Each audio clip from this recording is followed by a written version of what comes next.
అందరికీ నమస్కారం. మనందరికీ తెలుసు,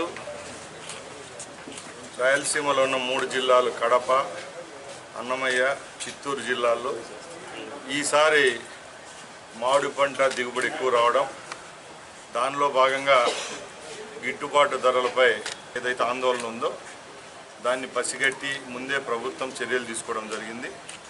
దానిలో భాగంగానే గౌరవ ముఖ్యమంత్రి చంద్రబాబు నాయుడు గారు ఎంతో ఉదారంగా రైతుల పక్షపాతి అయిన ప్రభుత్వం 4,000 రూపాయలు ఏదైతే ఒక టన్నుకు అంటే 4 రూపాయలు కేజీకి సుమారుగా ఈ 3 జిల్లాల్లో 183 కోట్ల రూపాయలు రైతులకు అందజేయడం జరిగింది.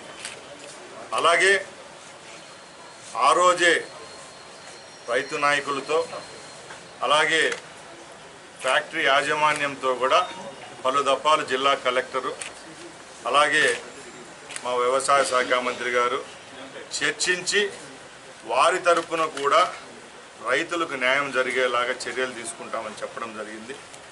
దానిలో భాగంగానే ఇప్పటికి సుమారు 1,00,000 మంది రైతులకు ఆ కంపెనీ యాజమాన్యాలు కూడా డబ్బులు ఇవ్వడం జరిగింది.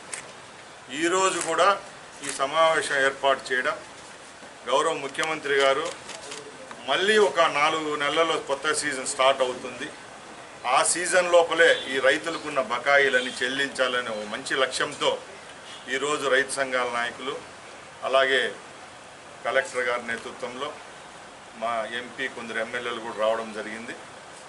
మేము ఒకటే చెప్పాం యాజమాన్యాలతో కూడా, ప్రభుత్వం ఎప్పుడు మీ తరపున ఉంటుంది, ప్రభుత్వం రాబోయే కాలంలో కూడా మీకు రావాల్సిన ఇన్సెంటివ్స్ విషయంలోనైతేనే మీకు రావాల్సిన ప్రభుత్వం తరపున రావాల్సిన లబ్ధులు ఏమైతే ఉన్నా దానిలో సానుకూలంగా స్పందిస్తుంది.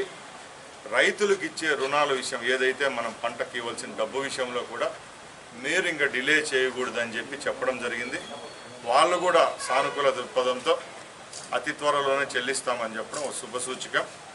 తప్పకుండా ఏదైతే మా ప్రభుత్వం మా ముఖ్యమంత్రి గారు ఏ రాష్ట్రంలో లేని విధంగా మామిడి పంటకు ఏదైతే కష్టాల్లో ఉన్నప్పుడు గిట్టుబాటు ధర రాలేనప్పుడు ఇంత భారీ మొత్తం వ్యయం వెచ్చించి వాళ్ళపై ఇవ్వడం, అలాగే ఇది కూడా పూర్తి చేసినప్పుడే దీనికి ఒక సార్థకత ఉంటుంది. కాబట్టి అతి త్వరలోనే ఈ సమస్యకు కూడా ఫుల్ స్టాప్ పెట్టే పరిస్థితి.